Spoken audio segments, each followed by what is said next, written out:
nama saya Santi Aritonang. Saya mengajar di SMP Negeri 2 Tarutung. Pada saat ini saya seorang mahasiswa yang sedang mengikuti PPG dalam jabatan di STPK Santo Fransiskus Asisi Semarang. Pada saat ini saya sedang mengikuti PPL di SMP Negeri 2 Tarutung. Terima kasih. Selamat pagi anak-anak ibu. Pagi luar biasa. Apa kabar pagi hari ini? Baik, Bu. Ya, semua dalam keadaan sehat? Ya, Bu. Ya, coba dulu diperiksa pakaiannya, sudah rapi, ikat pinggangnya. Oke, semua sudah dalam keadaan rapi. Ada yang tidak hadir? Tidak, Bu. Siapa yang tidak hadir, anak-anak ibu? Rans. Kenapa dia tidak hadir? Sakit, Bu. Oh, sakit. Semoga minggu depan Rans bisa masuk kembali dalam pembelajaran kita di sekolah ini. Nah, anak-anak ibu, sebelum kita memulai pembelajaran kita, sebaiknya kita mulai dengan doa. Siapa yang bawa doa pembukaan? Iya, Ega, silakan maju ke depan.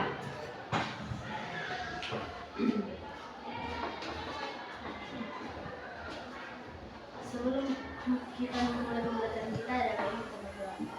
Mari kita masuk dalam doa di dalam nama Bapa dan Putra dan Roh Kudus. Selamat pagi Bapa, selamat pagi Yesus, selamat pagi Roh Kudus.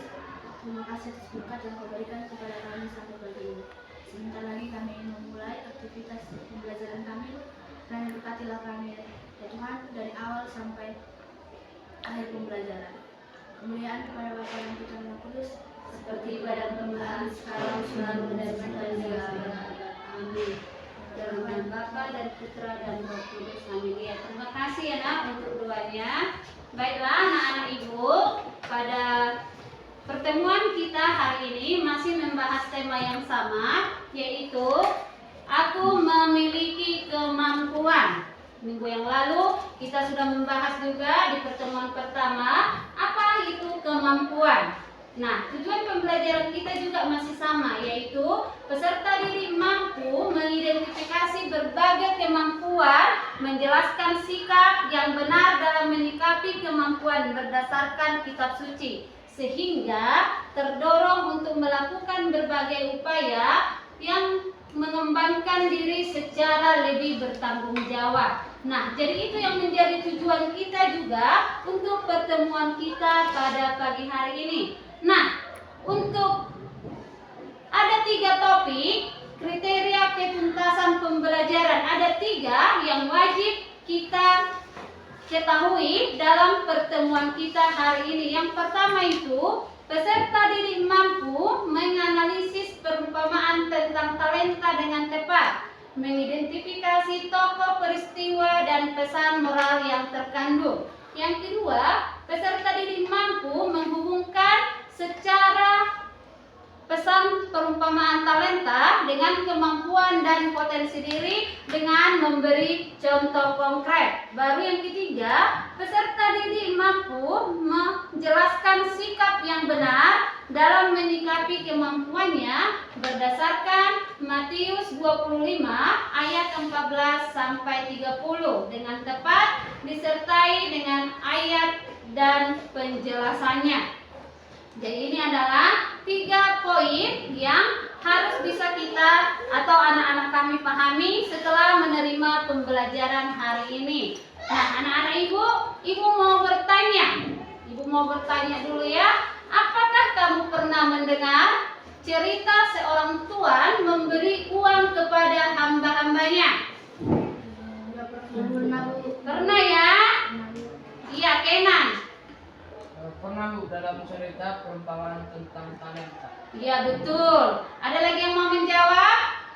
Ega? Mana Bu dalam Matius 25 ayat 14 sampai 30. Iya, betul. Jadi selain itu ada juga di Injil Lukas. Pertanyaan nomor 2, apa yang dilakukan oleh hamba-hamba tersebut setelah menerima uang tersebut? Iya, Jeffrey. 2 hamba melipat gandakan uangnya dan 1 hamba lagi menguburkan uangnya. Iya, siapa lagi? Justin? 2 hamba melipat ganda uang yang diberikan. uang itu di dalam itu. Iya betul, betul sekali ya. Ada 3 hamba yang menerima uang tersebut. 2 hamba berdagangkan atau melipat gandakan, sedangkan 1 hamba menguburnya. Pertanyaan nomor 3. Menurutmu, mengapa Tuhan memberi uang kepada hamba-hambanya? Iya, Aris. Sebagai amanat atau bentuk kepercayaan. Iya, siapa lagi? Franseda. Sebagai amanat kepercayaan untuk meningkatkan karena uang biasanya lebih banyak tapi juga dalam bentuk uang atau potensi.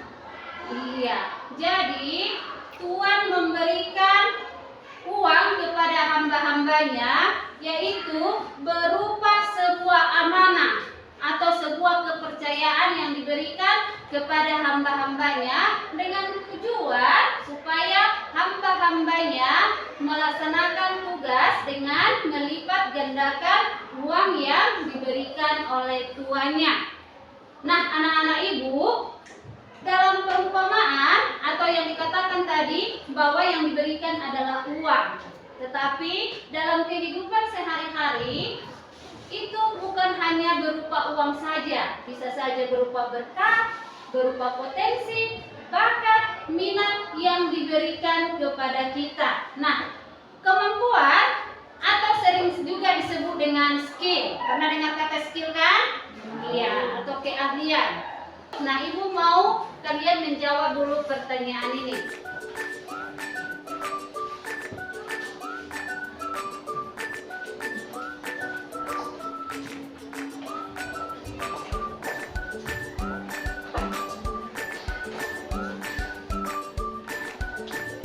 Ya, sekitar 2 menit ya.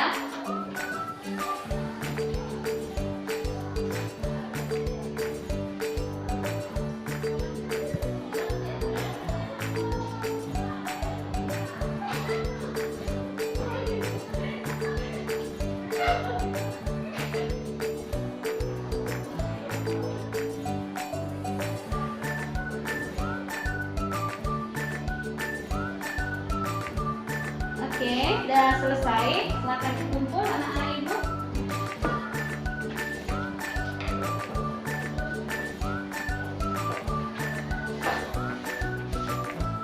Terima kasih sudah menjawab dengan baik. Kemampuan merupakan aset yang berharga yang dapat membantu seseorang untuk mencapai masa depannya, baik dalam kehidupan pribadi maupun profesional. Jadi macam-macam kemampuan itu banyak. Apa saja macam-macam kemampuan? Ada yang tahu?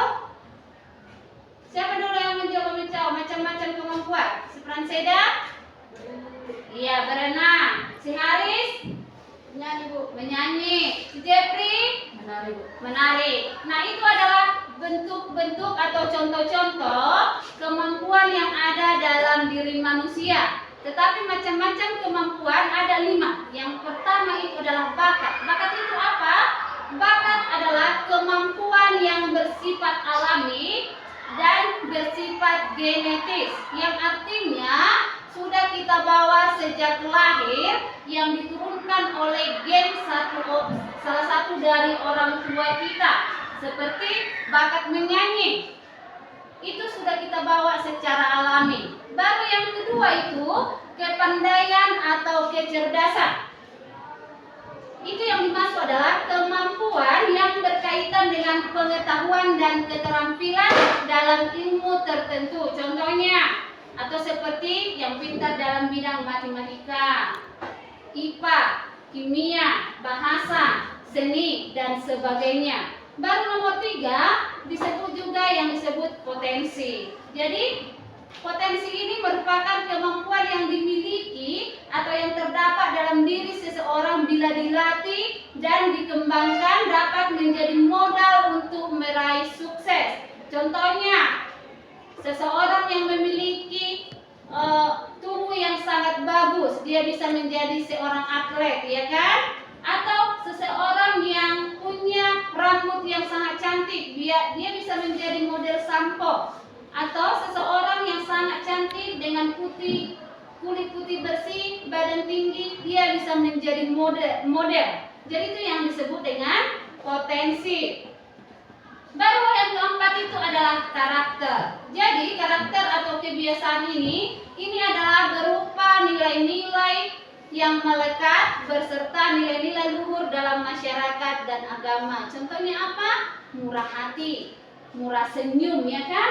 Perhatian, bisa memimpin, atau mau bekerja keras, dan masih banyak lagi contoh-contohnya. Jadi itu yang disebut dengan kemampuan karakter atau kebiasaan. Jadi ini ada dalam diri kita.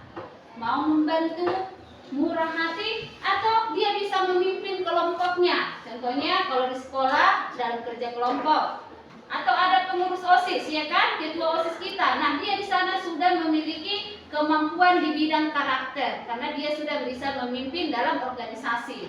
Nah, nomor 5 ini yang disebut minat. Kalau minat ini adalah bentuk ketertarikan pada suatu hal tertentu. Jadi minat ini bersifat labil, tidak stabil, ya. Bisa sekarang minatnya ini, besok bisa yang lain. Jadi dia tidak tetap. Tetapi jika terus dijalani dapat menjadi jalan sukses bagi kita. Contohnya, ada banyak orang yang mengoleksi boneka, ya kan?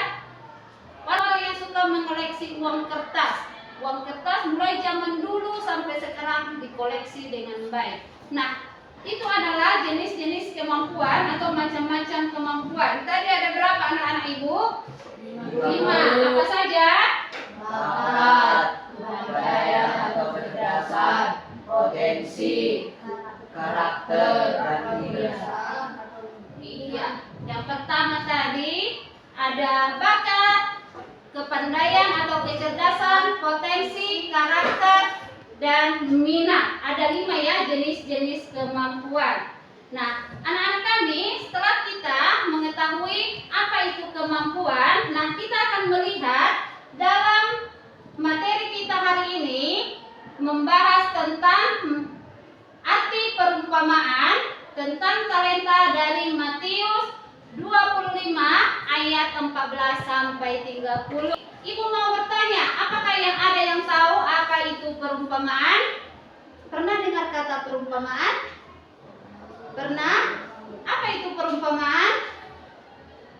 Perumpamaan itu adalah gaya di mana Yesus menyampaikan kerajaan Allah dengan suatu kiasan atau suatu cerita, ya. Jadi apa itu perumpamaan? Adalah cara menyampaikan pesan dengan berbentuk kiasan atau cerita. Kenapa harus dalam bentuk perumpamaan? Tujuannya adalah untuk membuat pesan lebih mudah dipahami, diingat, dan diterapkan dalam kehidupan sehari-hari.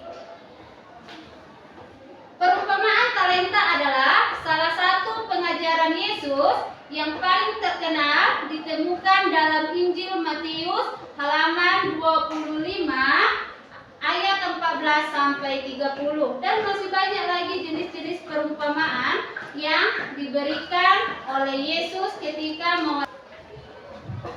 sekarang seperti kelompok sebelumnya, sekarang kita akan masuk dalam kerja kelompok. Sudah masuk dalam kelompok masing-masing kan? Oke. Nah, anak-anak ibu, coba dulu perhatikan gambar yang ada di depan. Perhatikan dulu ya gambar yang ada di depan.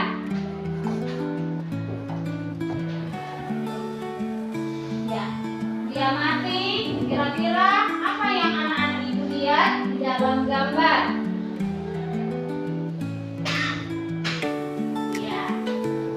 Setelah anak-anak ibu mengamati gambar, sekarang ibu akan bertanya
misalnya 5 talenta, yang seorang lagi 2, dan yang seorang lain lagi 1. Masing-masing menurut kesanggupannya. Lalu ia berangkat. Segera pergilah hamba yang menerima 5 talenta itu. Ia menjalankan uang itu, lalu berolehlah 5 talenta. Hamba yang menerima 2 talenta itu pun berbuat demikian juga, dan berlaba 2 talenta. Tetapi hamba yang menerima 1 talenta itu pergi dan menggali lubang di dalam tanah, lalu menyembunyikan uang tuannya. Lama sesudah itu, pulanglah tuan hamba-hamba itu, lalu mengadakan perhitungan dengan mereka. Hamba yang menerima 5 talenta itu datang, dan ia membawa laba 5 talenta. Katanya, "Tuan, 5 talenta Tuhan percaya kepadaku. Lihat, aku telah beroleh laba 5 talenta." Maka kata tuannya itu kepadanya, "Baik sekali perbuatanmu itu, hai hambaku yang baik dan setia. Engkau telah setia dalam perkara kecil, aku akan memberikan kepadamu tanggung jawab dalam perkara yang besar. Masuklah dan turutlah dalam kebahagiaan Tuhan." Lalu datanglah hamba yang menerima 2 talenta itu. Katanya, "Tuan, 2 talenta telah percayakan kepadaku. Lihat, aku telah beroleh laba 2 talenta." Maka kata tuannya itu kepadanya, "Baik sekali perbuatanmu itu, hai hambaku yang baik dan setia. Engkau telah setia memikul tanggung jawab dalam perkara yang kecil. Aku akan memberikan kepadamu tanggung jawab dalam perkara yang besar. Masuklah dan turutlah dalam kebahagiaan Tuhan." Kini, datanglah juga hamba yang menerima 1 talenta itu dan berkata, Tuan, aku tahu bahwa Tuhan adalah manusia yang kejam yang memulai di tempat di mana Tuhan tidak menanam, dan yang memungut dari tempat di mana Tuhan tidak menanam. Karena itu, aku takut dan pergi menyembunyikan talenta Tuhan di dalam tanah. Ini, terimalah sebagian Tuhan. Maka jawab tuannya itu, "Hai kamu hamba yang jahat dan malas. Jadi kamu sudah tahu bahwa aku menuai di tempat di mana aku tidak menabur dan memungut dari tempat di mana aku tidak menanam. Karena itu sudahlah seharusnya uangku itu kau berikan kepada orang yang menjalankan uang, supaya sekembaliku aku menerimanya serta dengan bunga. Sebab itu ambillah talenta itu daripadanya dan berikanlah kepada orang yang mempunyai 10 talenta itu. Karena setiap orang yang mempunyai, kepadanya akan diberi, sehingga ia berkelipat." Baik. Nah, dalam Injil Matius 25 ayat 14 sampai 30 dikatakan, sebelum tuannya berangkat ke dalam perjalanan yang sangat jauh, dia memanggil 3 hamba-hambanya dan memberikan uang atau harta bendanya untuk dipercayakan kepada hamba-hambanya. Nah, kepada hamba yang pertama diberikan 5 talenta. Kepada hamba yang kedua juga diberikan 2 talenta, dan kepada hamba yang ketiga diberikan 1 talenta. Setelah itu, hamba yang pertama pergi memperdagangkan uang yang diberikan tuannya sehingga menghasilkan laba menjadi 10 talenta. Begitu juga dengan hamba yang menerima 2 talenta. Dia pergi memperdagangkan uangnya sehingga memperoleh laba 2, sehingga dia mengumpulkan menjadi 4 talenta. Sedangkan hamba yang ketiga, dia hanya menerima 1 talenta, tetapi karena takut dia pergi dan menggali tanah untuk menguburkan talenta yang diberikan tuannya. Setelah tuannya pulang dalam perjalanan, maka hamba yang pertama tadi menemui tuannya dan mengatakan bahwa dia sudah melipat gandakan uang yang diberikan tuannya menjadi 10. Sedangkan hamba yang kedua menjadi 4. Dan apa yang dikatakan tuannya? Berbahagialah. Karena apa? Mereka menerima kepercayaan daripada tuannya. Jika mereka diberi kepercayaan kecil dan melaksanakannya, maka di kemudian hari mereka akan diberikan kepercayaan yang besar. Dan tuannya mengatakan mereka supaya berbahagia. Sedangkan untuk hamba yang ketiga yang mengumpulkan talentanya itu dan menyembunyikan, dia dihukum karena menganggap hamba itu adalah hamba yang malas. Sikap ini menunjukkan bahwa Tuhan mengharapkan kita untuk aktif dan produktif dalam menggunakan karunia. Didiskusikan dalam kelompok pertanyaan berikut. Ya, ini pertanyaannya. Siapa saja yang menerima talenta? Berapa banyak talenta yang diterima masing-masing orang? Apa yang dilakukan oleh hamba yang menerima 5 dan 2 talenta? Bagaimana sikap Tuhan terhadap hamba yang menerima talenta? Bisa dalam bentuk PowerPoint, Canva, dibuat semenarik mungkin. Dan silakan dibuka Lukas sebagai bahan dari perbandingan Injil Matius 25 ayat 14 sampai 30. Dibuka Lukas 19 ayat 12 sampai 27.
Kiri. Semua semangat. Tepuk 1. Yes. Tepuk 2. Oke. Tepuk 3. Semangat. Tepuk 4. Konsentrasi. Tepuk 5. Siap belajar. Sekali lagi. Tepuk 1. Yes. Tepuk 2. Oke. Tepuk 3. Semangat. Tepuk 4. Konsentrasi.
kedua, berapa banyak talenta yang diterima sama orang?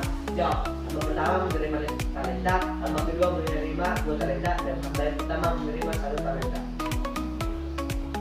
Tidak, apa yang dilakukan oleh hamba yang menerima 5 dan 2 talenta? Hamba yang menerima 5 talenta pergi, ia menjalankan uang itu, lalu beroleh dapat 5 talenta. Sedangkan hamba yang menerima 2 talenta itu berbentuk demikian juga dan mendapat 2 talenta tersebut dan memperbolehkan mereka menuntut kebahagiaan. Tidak, jawab dengan terus membawa kemuliaan kepada Allah. Iya, ada yang mau bertanya untuk kelompok 2? Kasih saran juga, masukan ada? Tidak. Terima kasih untuk kelompok 2. Kita beri apresiasi. Luar biasa ya. Kelompok 3 kita Matius 25 ayat 14 sampai 30. Saya Catherine Colin. Soal siapa yang menerima talenta? Jawab. Hamba. Berapa banyak talenta yang diterima orang? Jawab. Seorang diberi 5 talenta, seorang lain diberi 2 talenta, dan seorang lain diberi 1 talenta. Apa yang dilakukan uang Tuhan? Bagaimana sikap Tuhan terhadap hamba yang menerima 5 dan 2 talenta diberi tanggung jawab dalam para besar?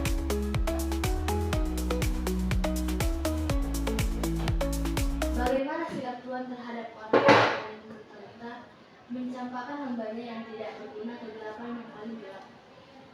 Apa saja karunia yang kita terima dari Tuhan? Talenta, kemampuan, dan lain-lain. Apakah karunia yang kita terima sama banyaknya? Tidak, karena bakat yang kita miliki berbeda-beda. Apa yang terjadi jika kita tidak mau berusaha? Talenta akan hilang dan tenggelam. Bagaimana Tuhan menghargai usaha kita? Jika kita tidak mengembangkannya, kita akan diberi kuasa. Apa konsekuensi jika menyanyiakan karunia Tuhan, tidak memiliki talenta? Oke, siap. Luar biasa ya. Luar biasa untuk anak-anak ibu. Setiap kelompok mempresentasikan hasil diskusinya dengan baik.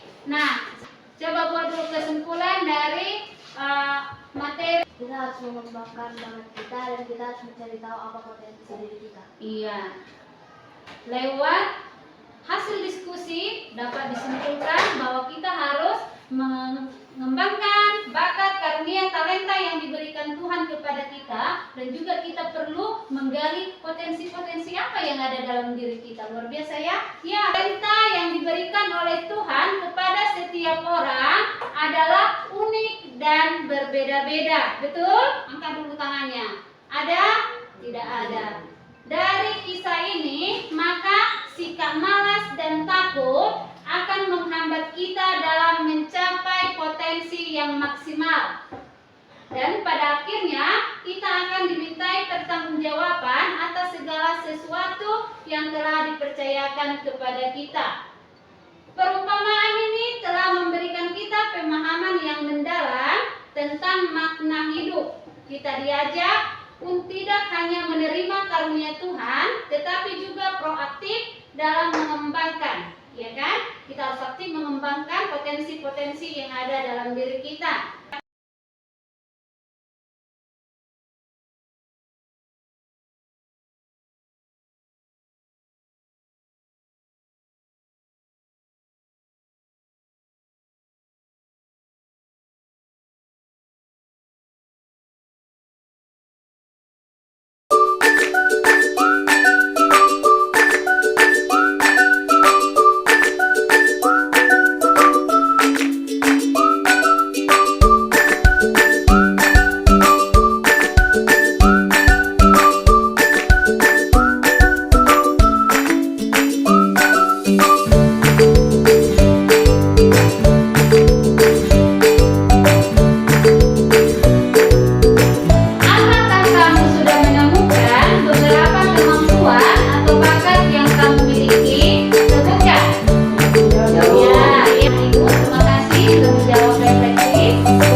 dalam dirinya semakin dikembangkan. Nah, untuk tugas Untuk tugas minggu depan, materi kita di minggu depan yaitu kemampuanku terbatas. Jenis-jenis keterbatasan manusia. Silahkan dulu dituliskan di dalam bukunya, nanti lupa. Menuliskan jenis-jenis keterbatasan manusia. Sudah? Baiklah anak-anak ibu, terima kasih untuk pembelajaran kita hari ini. Sampai di sini pembelajaran kita. Untuk menutup pembelajaran kita ini, satu orang memimpin doa. Maju.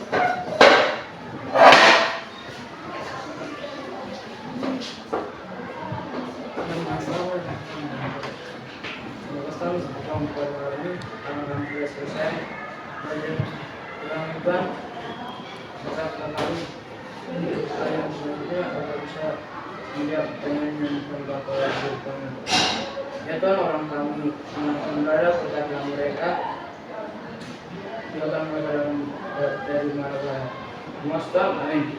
Dalam Bapa dan Putra dan Roh Kudus, amin. Terima kasih untuk doanya Kenan. Sampai di sini pembelajaran kita. Selamat pagi. Pagi luar biasa.